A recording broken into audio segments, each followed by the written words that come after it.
I heard a familiar voice at the restaurant we were at for our daughter's birthday.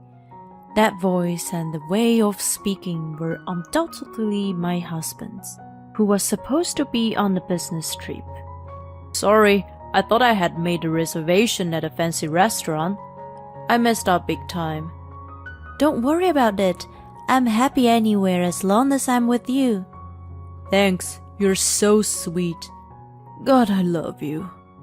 Their conversation sounded like something out of lovey-dovey couple. There was no doubt it was his affair in progress. Unaware of my presence, he continued processing his love. My precious wife passed away, you know. I was able to recover because of you. Holding the hand of his girlfriend, he earnestly spoke to her. Marry me. Let's be happy together. At that moment, my anger reached its peak. Precious wife? She passed away? What the heck is he talking about? Your wife is right here. Overtime and working on weekends were all lies. Proposing to his girlfriend on our daughter's birthday is just unforgivable. My husband, who had been betraying us, would face reckoning the next day. My name is Nala. I'm a working wife in my 6th year of marriage. After graduating from college, I focused on my career at a major bank. And before I knew it, I was in my late 20s without a boyfriend. Freaking out, I joined the local singles party with my friends. And that's where I met the man who would become my husband. Kyle was easygoing and had a positive impression. I was over the moon when he asked me out. After a year of going out, he popped a question. Babe, I'll make you the happiest wife. So, marry me. Oh my God! Yes! I love you so much! And so, we got engaged. After that, we went to announce the news to my parents, who were as happy as us. Then it was his family's turn, but his mother had already passed away, so there was only his father. As we headed to Dave's place, Kyle mentioned something about him for the first time. I have to admit, I'm not very comfortable around him. Oh, why? He's pretty stern and used to give me a hard time when I was younger. I see. I had no idea. He sounded nervous, so I tensed up a little as we approached the house. Contrary to my imagination, Dave gave me a warm welcome. While he seemed tough, he treated me with courtesy. Nala, he can be a handful sometimes, but please take care of him. Don't worry, Dave. I'm used to it by now. Kyle, you're starting the family now. Take responsibility and be the good husband to her.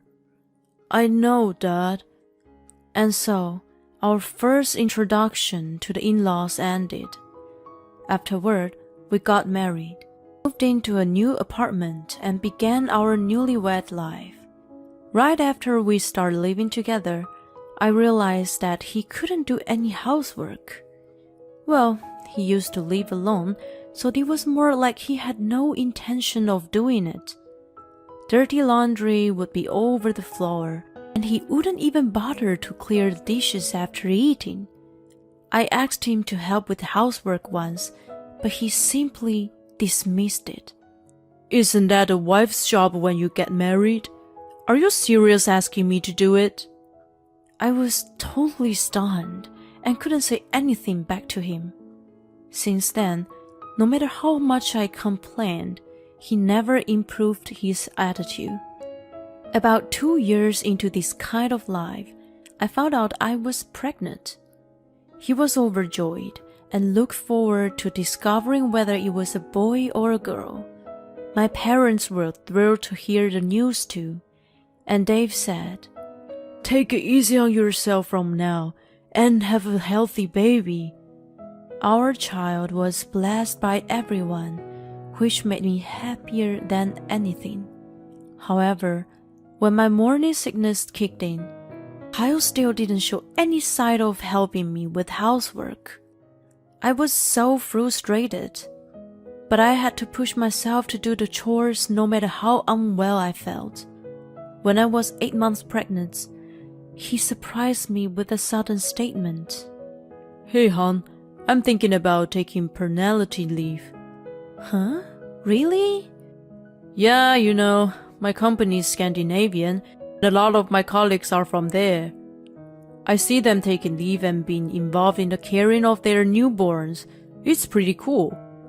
As you may know, Scandinavia is one of the most advanced regions when it comes to the family support system.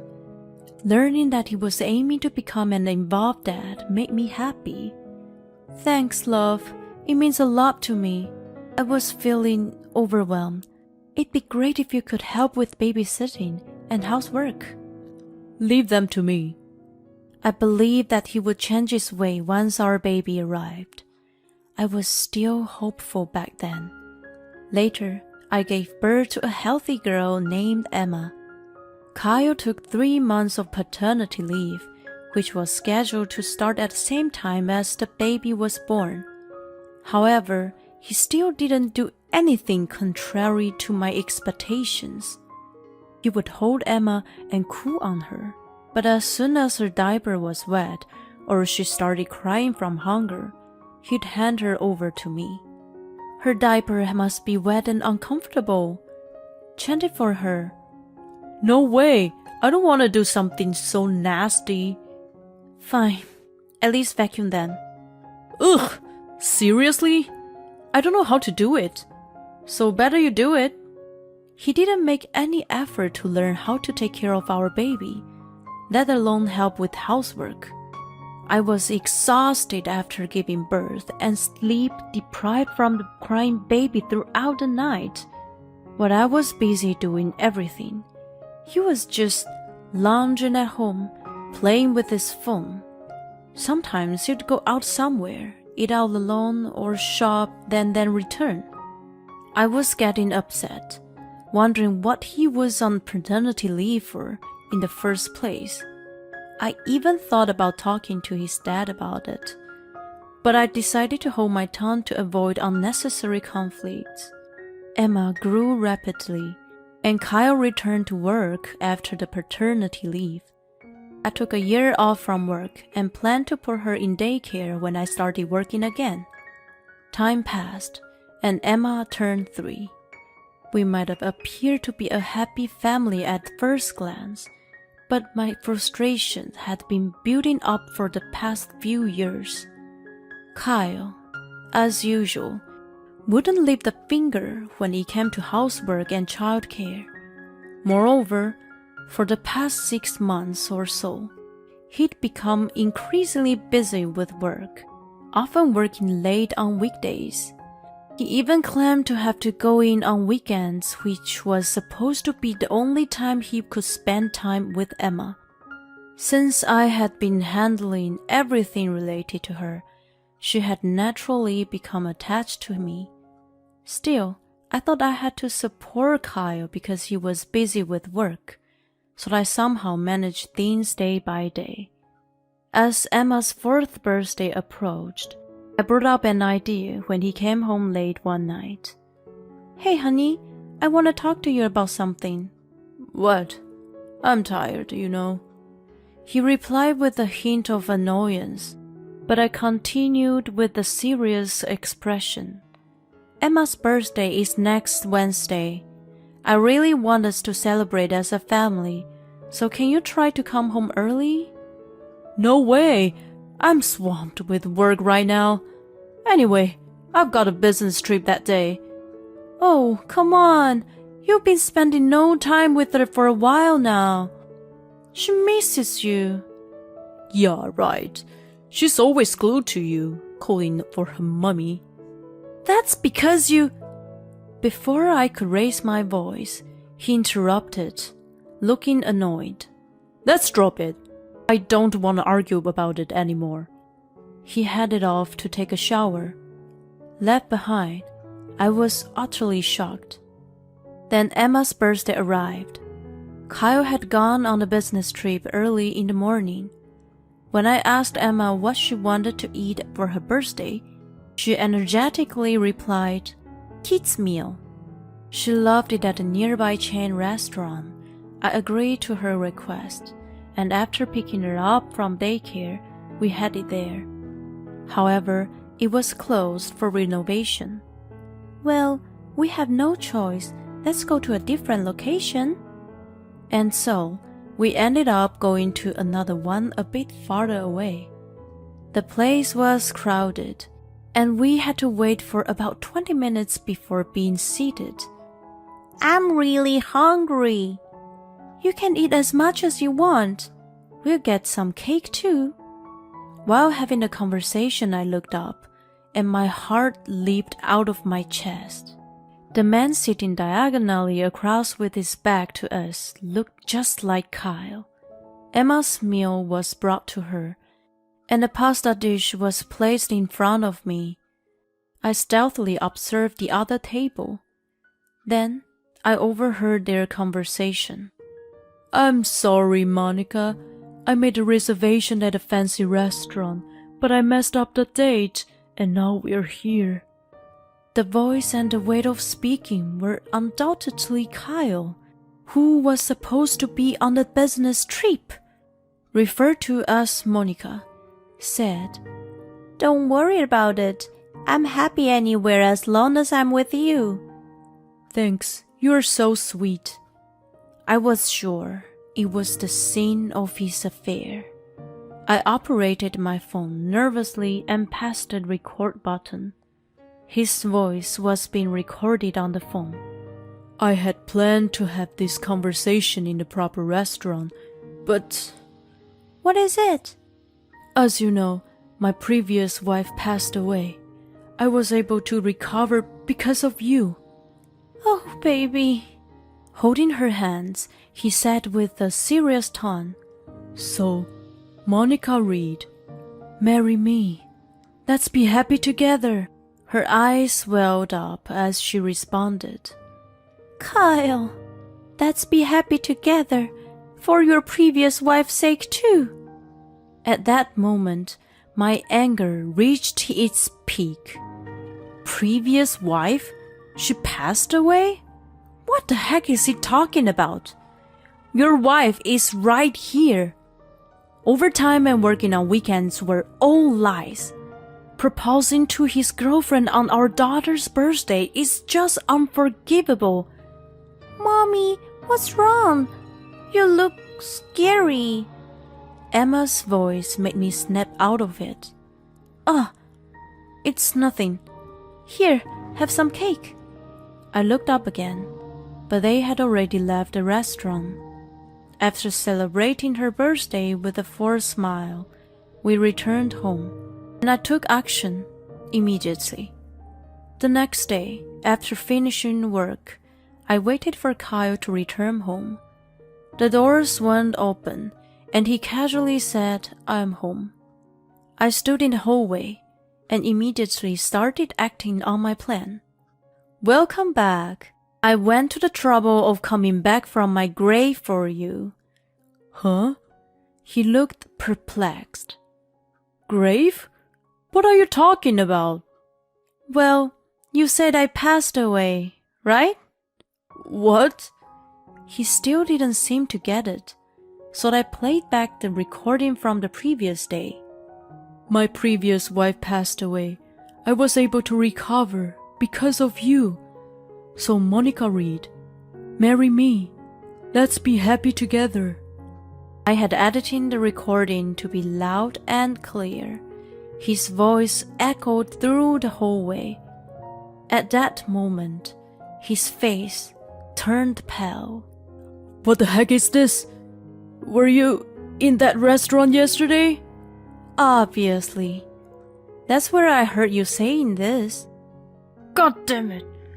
This is an invasion of privacy."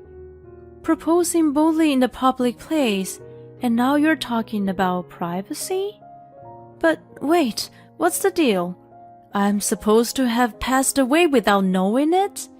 That's... I sighed as he stammered. You know, divorce is inevitable after this.